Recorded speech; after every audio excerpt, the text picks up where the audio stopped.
Canadian Bulldog from Wrestling Merchandise and Memories. That's merchandiseandmemories.com. And today, let's dissect the hell out of the 37th Annual Slammy Awards. Just before we get started, wanted to let you know that Wrestling Merchandise and Memories has more than 100 unique and conversation-starting top 50 lists on its site. Check it out at bit.ly/top 50 lists. First things first, calling this the 37th Annual Slammy Awards isn't exactly, how should I put this, true. This was actually the second Annual Slammy Awards, and it was an event that was recorded in Atlantic City, New Jersey, and later shown on television. The Slammy's telecast began with the WWF superstars arriving on the red carpet in all crazy manner of cartoonish transportation. Hulk Hogan arrived in a sleeveless tuxedo riding on a motorcycle. The Bolsheviks arrived on horses. Jimmy Hart and his family arrived in an ambulance with cardboard pink hearts on it, each wearing matching pink suits.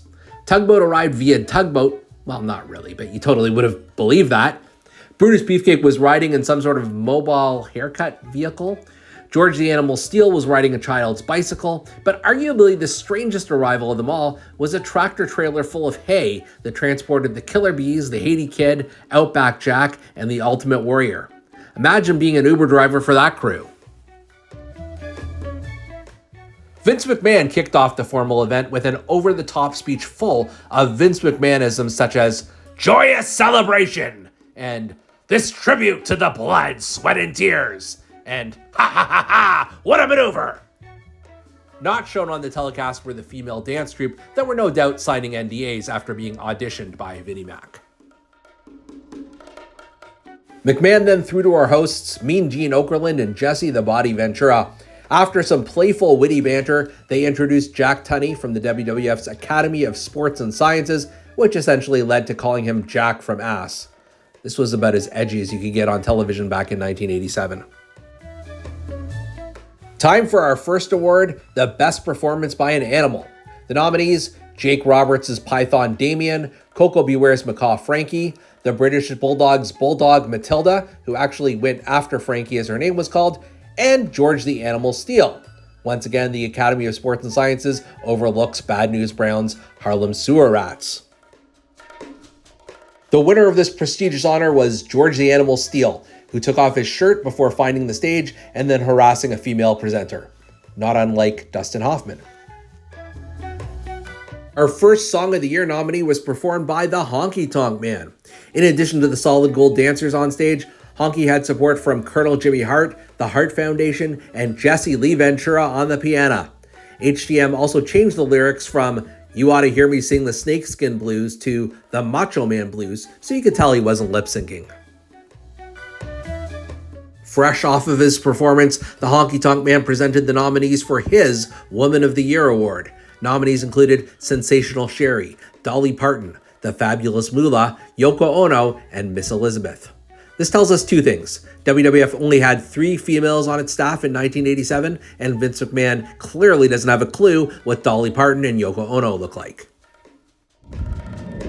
The winner is the lovely Miss Elizabeth, who goes on stage to accept her Slammy but is physically stopped by the Honky Tonk Man until Randy Savage scares him away. And this is only my third WWF sexual harassment comment in about 4 minutes, which isn't bad. The next award is Best Ring Apparel, presented by noted fashion plate hacksaw Jim Duggan, who comes with a tuxedo t-shirt and a bow tie on his 2x4. The nominees in this category are the Macho Man Randy Savage, the Honky Tonk Man, Demolition, King Harley Race, and the British Bulldogs, no relation to yours truly. King Harley Race won the award. Jack from ASS must have really been impressed by Harley's purple underwear, and he and Bobby Heenan rushed the stage. However, they refused to accept the Slammy unless Hacksaw Jim Duggan bowed down and presented it to him, not unlike Dustin Hoffman. Old Hacksaw refuses to get down on his knees. Another sexual harassment joke, Bulldog? And King Harley shoves him into the backstage area. Gorilla Monsoon arrives at the podium to give out the next award, but immediately leaves his post to follow the madness backstage. In a storyline right out of primetime wrestling, Duggan and the King began battling all around the makeup area. Monsoon claims that these were dangerous, toxic chemicals. I hope the people getting their makeup done were told about this ahead of time. And hey, look, Harley's purple underwear are showing. We eventually leave the backstage brawl so that we can watch Macho Man, Brutus Beefcake, Jake the Snake, Hulk Hogan, the Killer Bees, Junkyard Dog, and George the Animal Steel pretend to play instruments. Seriously, next time you see Jim Brunzell on the street, ask him to play something on the saxophone. They're all selling out because it's the Song of the Year performance from none other than Vince McMahon.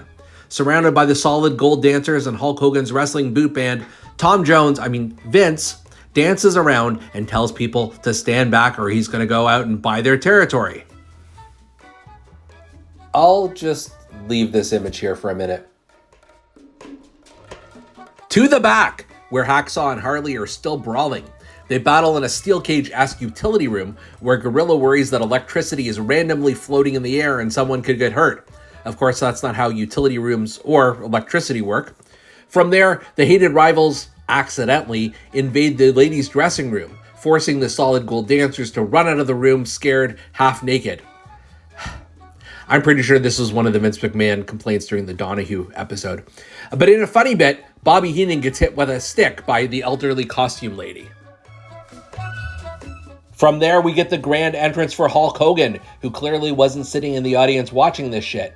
The Hulkster is here to present the Hulk Hogan Real American Award, which Mean Gene calls the most prestigious honor one can receive. I don't know, more prestigious than the best performance by an animal? Hulkster ignores the real Americans at the event, such as Hacksaw Jim Duggan and the Dolly Parton impersonator, and instead gives the award to superstar Billy Graham? Why? Superstar abused steroids and now needs a cane to hobble along. I'm not sure that really constitutes a real American. Maybe in Trump's America, but...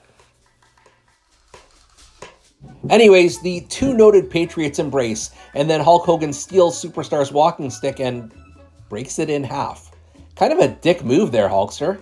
How is he supposed to get back to his seat now? To the back, where Duggan and Race are still fighting.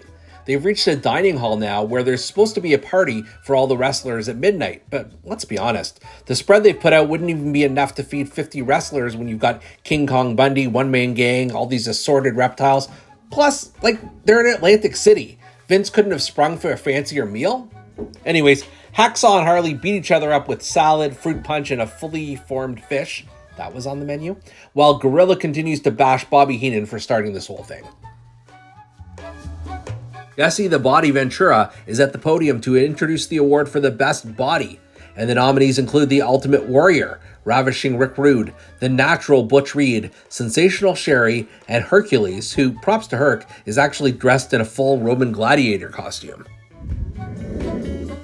The winner is Ravishing Rick Rude, who is so pleased with this honor that he gets on stage and does a full striptease. The first time that's happened in an awards show since, well, Dustin Hoffman.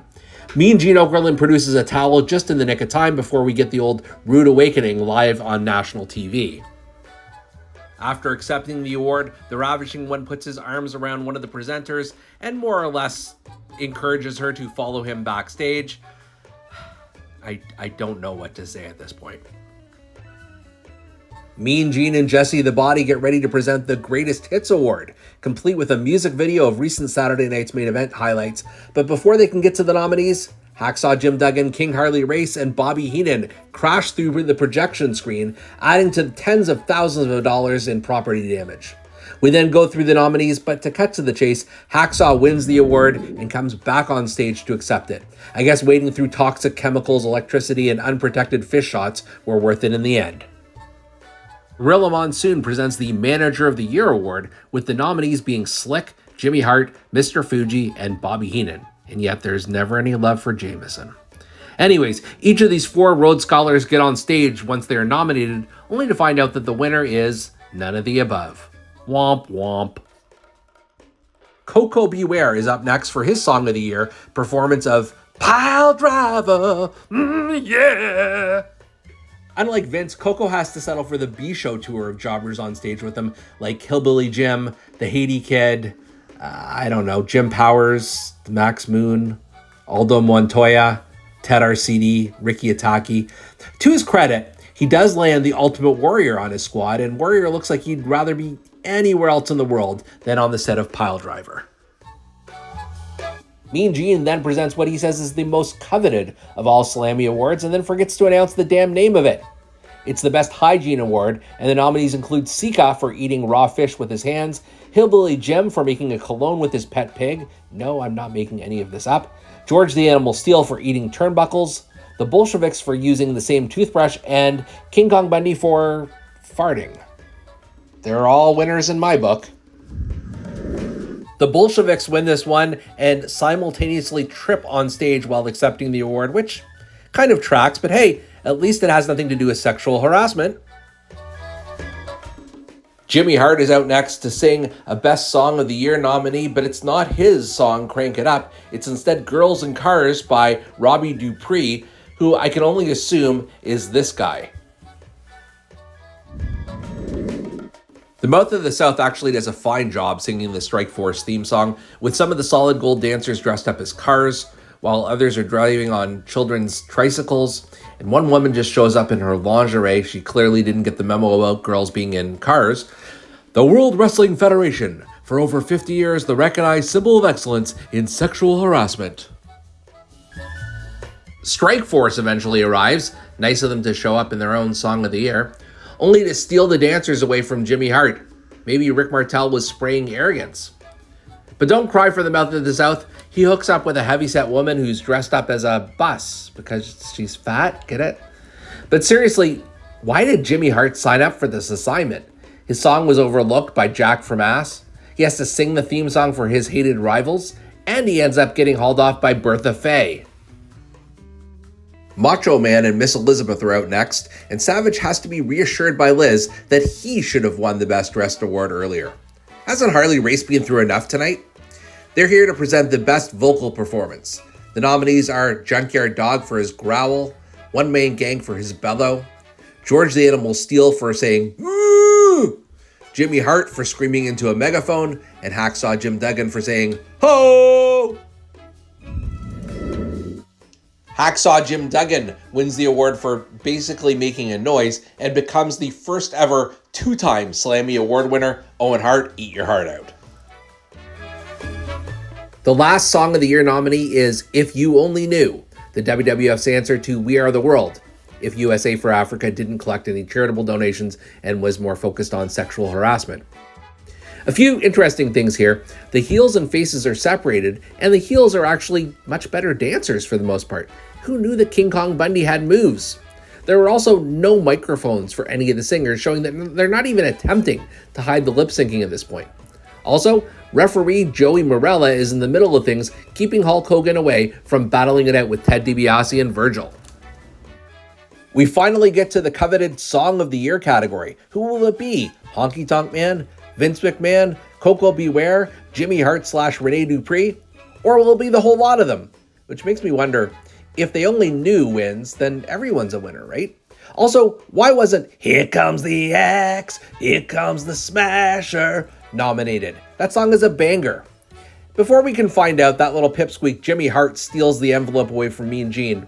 He passes it up along the group of heels until it gets intercepted and eaten by the wild Samoan Sika. Now that he's passed away, we'll never know who won. And here's a question. If Roman Reigns did a 23andMe type DNA test, would he be part envelope? A dusty finish at the Slammies? Who directed this shit? I see. It was the work of the infamous K-Fabe. And the choreographer is Anita Mann, yet another sexual harassment comment to close out the night. Do you remember the 37th Annual Slammy Awards? Did we miss anything? Leave your comments in the section below. Thumbs up if you like this video, and please subscribe to Wrestling Merchandise and Memories for more great content.